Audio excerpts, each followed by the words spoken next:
Roses are red, sky is blue. Bernardo Silva तो मेरी team में आ जा De Jong. Hey guys, it's Divyansh, welcome back to another episode of football daily. और episode की starting ना एक ट्रॉफी से ही कर लेते हैं. ऑफ कोर्स मतलब यानी कि रियल मैड्रिड और यूएफए सुपर कप की बात करते हैं. तो भाई आज ये मैच होने वाला है रियल मैड्रिड वर्सेस फ्रैंकफर्ट इन फिनलैंड.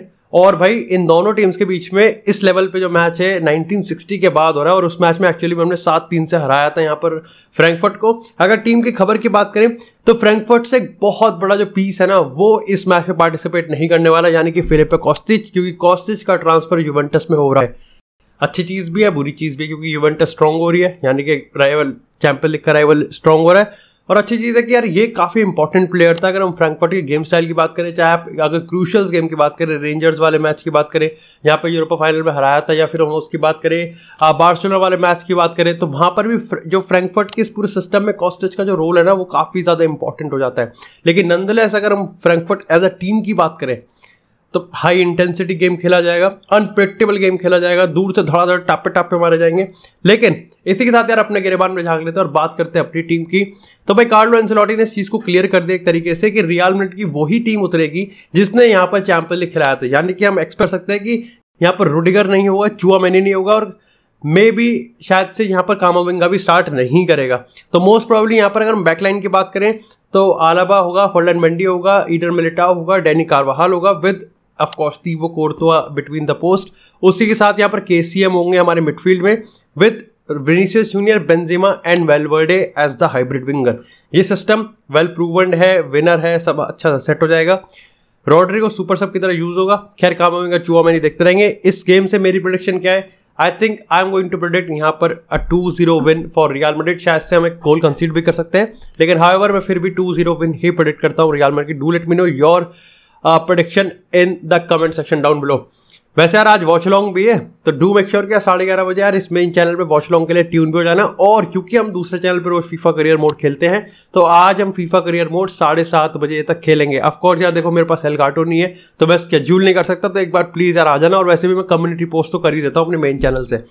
वैसे एक चीज है यहाँ पर, मैं तो आज अपने गेमिंग जो आज मैच डे का एक्सपीरियंस है उसको एलिवेट करने वाला हूँ with the help of Wingreens farm. Let me tell you about Wingreens. यार विनग्रीन्स एक प्लेटफॉर्म है, एक कंपनी है जिसके पास डिप्स है, सॉसेस है, पास्ताज है, चिप्स है, एब्सोल्युटली एवरीथिंग. चाहे हम चिपोटले सॉस की बात करें, चाहे हम तंदूरी सॉस की बात करें, चाहे हम यहाँ पर इनके पैकेटेड चिप्स की बात करें. हाँ देखो इन्होंने मेरे को बहुत सारा सामान भेजा था, आधा मैं खा गया क्योंकि रुका नहीं गया, क्या करूँ यार टेस्टी इतना था. लेकिन इनके पास यहाँ पर पीटा ब्रेड की बात करें, भाई रट के आया मैं. लेकिन इन सब चीज़ की बात करें, and you can also elevate your match day experience अगर तुम ये चीज़ें ऑर्डर करते हो मेरे दिए गए लिंक से. और ऑर्डर करते वक्त अगर तुम मेरा कूपन कोड यूज़ करोगे दिव्यांश25, तो तुमको एडिशनल 25% ऑफ मिलने वाला है अपने ऑर्डर पे. अब किसका वेट कर रहे हो? मैंने तो आज से स्टार्ट कर दिया. डू मेक श्योर कि अपना नेक्स्ट मैच डे एक्सपीरियंस तुम भी एलिवेट करो with the help of Wingreen farm products. लेकिन वापस से आते हैं अपने नेक्स्ट अपडेट पे. और भाई यार हमारी रियल मैड्रिड की किस्मत शायद से खराब है, हो सकती है, क्योंकि शायद से हमारी ट्रॉफी एक कम हो सकते हैं यहाँ पर. क्लब वर्ल्ड कप की हम बात करें, अब रिसेंटली यार ये रिपोर्ट आ रही है कि अभी तक भी रियल मैड्रिड को फीफा से कोई नोटिफिकेशन नहीं आया है कि भाई तुम्हारा क्लब वर्ल्ड कप इस टाइम होगा. दिसंबर के टाइम होता है जनरली, लेकिन ऐसा अभी तक क्यों नहीं आया है ये कह नहीं सकते. लेकिन इसके पीछे अगर हम यहाँ पर रूमर्स की बात करें, स्पेकुलेशंस की बात करें, तो ये बताया जा रहा है कि यहाँ पर जो क्लब वर्ल्ड कप है और जो ऑलरेडी जैम पैक कैलेंडर है, इसके चलते शायद से पूरे चांसेस है कि यहाँ पर क्लब वर्ल्ड कप को कैंसिल कर दिया जा सकता है. और अगर ऐसा होता है तो बहनचोद एक ट्रॉफी कम हो जाएगी यार हमारी. और यार क्लब वर्ल्ड कप तो जीतना इंपॉर्टेंट था यार, मतलब यार ये तो एक प्राइड वाली बात हो गई. अब इसके रिगार्डिंग यार कुछ कर भी नहीं सकते. लेकिन इसी के साथ यहाँ पे बात करते हैं अब थोड़ी सी मैनचेस्टर यूनाइटेड की. बहुत सारे प्लेयर्स हैं, धीरे धीरे करके मैं तुमको ब्रीफ कर देता हूँ क्या सिचुएशन चल रही है. मोराटा की अगर हम बात करें तो यार ESPN की रिपोर्ट ने यहाँ पर इस चीज़ को रिवील करा, या फिर आप कह सकते हो कि बैक कर रहे हैं वो, कि मोराटा को यहाँ पर ऑफर किया गया मैनचेस्टर यूनाइटेड की, भाई ठीक है तुम साइन कर लो, क्योंकि यूवेंटस अब मेम्फिस डिपाई के पीछे जा रही है. और अच्छे खासे सोर्सेज है जो कि इस चीज़ को क्लियर कर रहे हैं. एल्वारो मोराटा की हम बात करें तो ये मैनचेस्टर में जा सकता है. क्या इसमें सच्चाई है?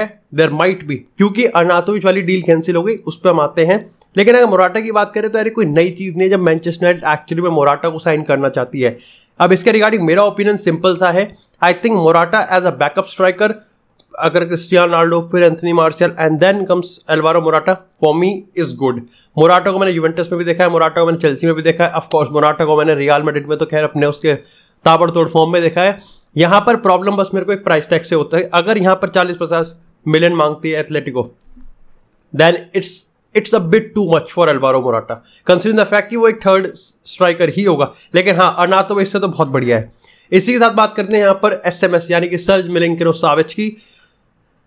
राबियो की डील यहाँ पर हम कंफर्म कर चुके हैं, तो देयर होप है यहाँ पर कि सर्ज मिलिंकोविच-साविच यहाँ पर किसी और एक मिडफील्डर की हम यहाँ पर साइनिंग और कर सकते हैं इन एडिशनल टू राबियो, जिस पे भी हम बात करते हैं। लेकिन अगर मिलिंकोविच-साविच की बात करें, लाज़ियो प्रिपेयर्ड है कि हम साविच को यहाँ पर जाने दे सकते हैं। 60 मिलियन का ऑफर है, 60 million for Sergej Milinkovic Savic. I think it's good price. Again I think United चाहे तो वो यहाँ पर इस चीज़ को कम करवा सकते हैं, लेकिन तुमको पता है यार, एक टीम जब प्रीमियर लीग का गेम हार रही है, बैकफुट पे है, फैंस का तब प्रोटेस्ट है, ओनर्स इतने डेस्परेट हैं, साइनिंग कर नहीं रहे, तो कुल मिला के जो भी हर क्लब होगा ना, जिसके भी चौखट पे यहाँ पर यूनाइटेड पहुंच जाएगी, वो इनकी गांड मार लेगा, है ना। तो ऐसे में तुम 60 से 50 का तो छोड़ दो, 60 से 80 का देख लेना कि 80 ना हो जाए। This is the reality, harsh reality of the transfer market. लेकिन इसी के साथ अगर बात करते हैं हम यहाँ पर थोड़ी सी गाकपो की, मैं तुमको बताता हूँ गाकपो के मैंने जो स्टैट्स देखे थे और उसको कंपेयर करा जब एंटनी से, एथलेटिको की बहुत ही डिटेल्ड रिपोर्ट थी और उसमें भाई काफ़ी ज़्यादा सही लग रहा है गाकपो। यहाँ पर ये अभी भी एक मिस्ट्री है कि गाकपो का जो प्राइस टैग होगा वो यहाँ पर कितना हो सकता है। लेकिन अब यहाँ पर थोड़ा सा मामला पेचीदा है, क्योंकि गाकपो के अगर केस की बात करें तो वहाँ पर ये बहुत बड़े बड़े अक्षरों में लिखा गया कि champions league is a must for this football player. और यहाँ पर अगर कल की बात करें तो मोनाको से हार गई है, मतलब मोनाको को हरा दिया है PSV ने, यानी कि अब PSV वर्सेस रेंजर्स होने वाला है for the champions league group stage, जो भी उसको प्लेस चाहिए। तो यहाँ पर अगर PSV अपना चैंपियंस लीग का ग्रुप स्टेज का जो स्पॉट है उसको कंफर्म कर लेते तो बहुत मुश्किल है मैनचेस्टर यूनाइटेड के लिए एक्चुअली में गाकपो को निकाल पाना। However I think Champions League football ही एकमात्र ऐसी चीज नहीं होती जो कि एक प्लेयर की ट्रांसफर डिसीजन को इन्फ्लुएंस कर सकती है, लेकिन एक्चुअली में देखो इन्फ्लुएंस तो करती ही है। साथ में अगर बात करें अर्नातोविच और राबियो की डील पे, तो देखो राबियो का सीन यहाँ पर सिंपल है कि ये डील कंप्लीट हो रही है। अब तुम इसको हाँ कहो ना कहो, खुश हो दुख हो, चूड़ी तोड़ो, कुछ भी करो, this deal is actually being completed. अब ये चीज एरिक टेन हैग कर रहा है, इसमें कोई भी शक नहीं है। Erik ten Hag wants this player. अब जहां पर देखो मैं बहुत गुस्सा हो रहा, मैंने चिल्ला दिया, मैंने बहुत कुछ कर दिया, but now when I see the positive in this deal, क्या हम इससे बढ़िया साइनिंग कर सकते थे? एब्सोल्युटली यस, आंख बंद करके भी कर सकते थे। लेकिन क्या ये सही में वर्स्ट साइनिंग है? इसका आंसर है no. Yes, he is in slight update और अपग्रेड आप कह सकते हो ऑन स्कॉट मैकटोमिने। अगर हम इसके जुवेंटस वाले प्ले टाइम की बात करें, बहुत चूतिया। लेकिन अगर हम इसके एक्चुअली में फ्रांस स्क्वाड की हम बात करें, इतनी बकचोदी के बाद भी शायद से कभी ऐसा हुआ कि दिदियर देशचैम्प्स ने इसको फ्रांस के मैच के लिए नहीं बुलाया हो। PSG की बात करें, वहां पर भी अच्छा खासा खेला है। तो यहां पर देयर इज अ चांस कि शायद से एरिक टेन हैग इसमें से वो चीज निकाल ले जो कि शायद से यूवेंटस नहीं निकाल पाई। तो मैं यहाँ पर थोड़ा पेशेंस रखने का अब सोच रहा हूँ, है ना। गाली देने से पहले आई थिंक इसका कुछ कर नहीं सकते, ये डील हुई है। सबसे बड़ी प्रॉब्लम मेरे को बस इतनी है कि आप जो ड्रामा लेके आए हो ना, आप जो एक चलता फिरता टीवी सीरीज लेके आए हो, that is going to be a big nuisance in already चुदक्कड़ मैनचेस्टर यूनाइटेड ड्रेसिंग रूम। लेकिन इसी के साथ बात करते हैं थोड़ी सी रोनाल्डो की। तो भाई देखो, रोनाल्डो के रिगार्डिंग यहाँ पर ये अपडेटर फॉर्मर मैनचेस्टर यूनाइटेड के प्लेयर ने यहाँ पर एक चीज थ्योरी दी है, तो मेरे को काफी अच्छी लगी, तो डिस्कस करता हूँ।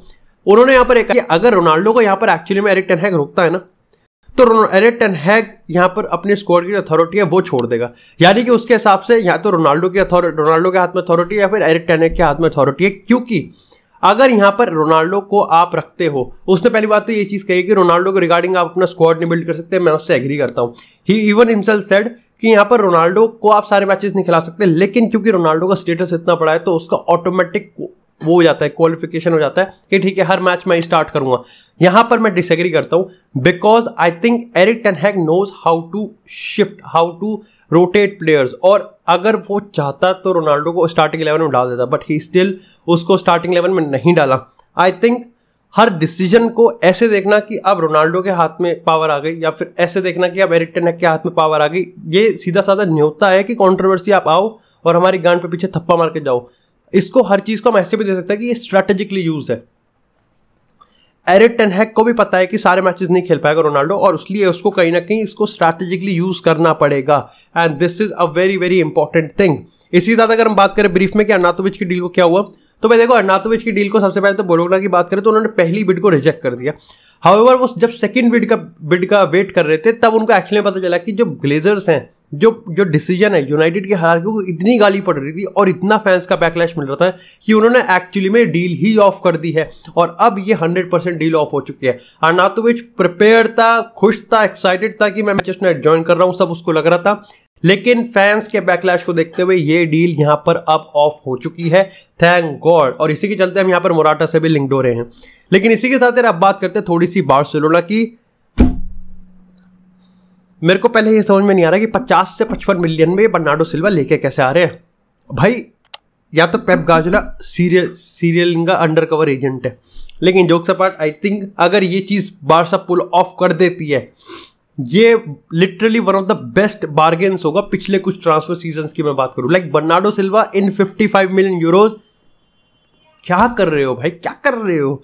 लेकिन थोड़ी सी हम और डीप में जाके बात करते हैं। सबसे पहले तो कि हम थोड़ी सी उस साइड की बात करते हैं। देखो यहाँ पे जेरार्ड रोमेनो ने ऐसा कुछ नहीं कहा। जेरार्ड रोमेनो ने हालांकि ये तो कह दिया कि बार्सिलोना और मैनचेस्टर सिटी में एक एग्रीमेंट हो चुका है जो कि 50 से 55 मिलियन के आसपास है। लेकिन अगर थोड़ी उस साइड की बात करते हैं तो वहां पर से अभी यही, अगर स्टोरी की बात करें या फिर आई थिंक रशाद नमान ने भी एक रिपोर्टर को रिट्वीट करा था और उसको भी बैक करा था, तो वहां पर भी एक चीज लिखी गई थी कि मैनचेस्टर सिटी का एज ऑफ नाउ अभी कोई खास प्लान है नहीं बर्नार्डो सिल्वा को सेल करने के लिए। उसके पीछे दो रीजन है। पहली चीज ये, और ये तब मैं बता रहा हूं जब ऑलरेडी जेरार्ड रोमेरो लिख चुका है, तो ऑफकोर्स यार तुम्हारे पास एक पूरा फ्रीडम है, तुम किसकी साइड पकड़ना चाहते हो। लेकिन उस सबसे पहले तो ये रीजन है कि यहां पर देखो बर्नार्डो सिल्वा का जो प्राइस टैग है मैनचेस्टर सिटी उसको यहां पर सही नहीं मानती है। वो मानते हैं कि 80 मिलियन से तो ज्यादा होना चाहिए। हाउएवर आई थिंक अगर 50-55 मिलियन है तो भाई like seriously I think Pep Guardiola Barca वाला थोड़ा हो जाता है कि ठीक है, यहाँ पर जो मैनचेस्टर सिटी की हायरार्की और बार्सिलोना की जो हायरार्की है दोनों के बीच एक स्मूथ रिलेशन है, इसलिए चीजें अच्छी हो भी जाती है। दूसरा रीजन है कि अभी भी यहाँ पर मैनचेस्टर सिटी बर्नार्डो का कोई रिप्लेसमेंट लेके नहीं आई है। अब चाहे वो काफी लोगों के हिसाब से वैराटी हो, चाहे वो कोई और प्लेयर हो, लेकिन फैक्ट ये है कि अभी तक भी कोई रिप्लेसमेंट आया नहीं है। एंड यहां पर क्या सही में ही पेप गार्डियोला बर्नार्डो सिल्वा को जाना अफोर्ड कर सकता है, इसमें बहुत बड़ा क्वेश्चन मार्क है। खैर वो पेप गार्डियोला वो कुछ भी कर सकता है। लेकिन इसी के साथ अगर बात करें यहाँ पर इनके कॉन्ट्रैक्ट को लेकर जो लीगल इश्यूज हो रहे हैं, जैसे हमने कल के परसों के लाइव स्ट्रीम में बात भी करी थी, क्या लीगल इश्यूज है, क्या हो सकता है, क्या नहीं हो सकता है। ऐसे केस में यहाँ पर देखो ये सीन आ रहा है कि टर स्टेगन को यहां पर अगर उसका रिन्यूअल एक्चुअली में कैंसिल कर दिया ना तो वो एक फ्री एजेंट बन सकता है। यानी कि टर स्टेगन का जो कॉन्ट्रैक्ट रिन्यूअल है उसको आप कम कर दो या फिर उसको आप एनुअल कर दो तो वो फ्री एजेंट बन जाएगा। और ऐसे पॉइंट ऑफ टाइम पर टर स्टेगन ये चाहता नहीं है कि वो ऐसा हो। हाउएवर वो पूरा ओपन है कि ठीक है मैं अपनी सैलरी रिड्यूस करने के लिए तैयार हूं। साथ ही अगर सर्जी बिस्किट्स की हम बात करें तो उसकी सैलरी रिड्यूस करने का देखो ऑफर है, लेकिन वो यहाँ पर अपनी सैलरी को रिड्यूस नहीं करेगा बल्कि पोस्टपोन कर देगा। 1 साल का कॉन्ट्रैक्ट है, वो नेक्स्ट सीजन यहाँ पर बार्सिलोना छोड़ के चला जाएगा, MLS में जाएगा, सब चीज सेट है। लेकिन वो यहाँ पर कॉन्ट्रैक्ट अपना जो रिड्यूस है वो नहीं करने वाला। हाउएवर वो अपनी पोस्टपोन जरूर कर देगा पेमेंट को। इसी के साथ अगर बात करें पीके की, तो पीके के साथ भी सीन यहाँ पर यही है। पीके ने भी भाई इसको बिना चूचपड़ करे सब चीज एक्सेप्ट कर लिया है और नया कॉन्ट्रैक्ट भी साइन कर लिया है और एग्रीमेंट है कि वो अपनी सैलरी को काफी हद तक रिड्यूस करने वाला है, which comes to down to the अपनी दिल वाले दुनिया ले जाएंगे फ्रैंकी डियोंग के साथ सीन है कि भाई अब यहाँ पर बार्सिलोना ये चाहते हैं कि हम डियोंग को रखेंगे बल्कि फ्रैंकी डियोंग उसको बर्नार्डो सिल्वा को भी लेके आएंगे। हाउएवर क्या ये सही में पॉसिबल है? इट्स अ बिग क्वेश्चन, क्योंकि यहां पर अभी भी तो मान के चलो कि फ्रैंकी डियोंग यहां पर जाएगा ही जाएगा। हाँ, मैनचेस्टर यूनाइटेड अब धीरे धीरे बाहर होती जा रही है, इसके चांसेस 10 से 20% है। अभी भी यहां पर मेरे को लगता है कि 40 से 50% चेल्सी को साइन करने के, एंड सेम है कि वो बार्सिलोना में रुक जाए। चेल्सी जैसा हमेशा ही कहानी है, मैं आपको फिर भी बता रहा हूँ, चेल्सी वेट कर रही है डियोंग के हाँ बोलने का। डियोंग ने हाँ बोल दिया, चेल्सी के पास पैसा ही प्रिपेयर्ड है सारा का सारा। लेकिन इसी के साथ यहाँ पर बात करते हैं 3 और डील्स की। सबसे पहले तो यहाँ पर अलेक्सिस सैंचेज ने मार्सेल को ज्वाइन कर दिया आफ्टर म्यूचुअल टर्मिनेशन हुआ है उसके कॉन्ट्रैक्ट का between Alexis Sanchez and international.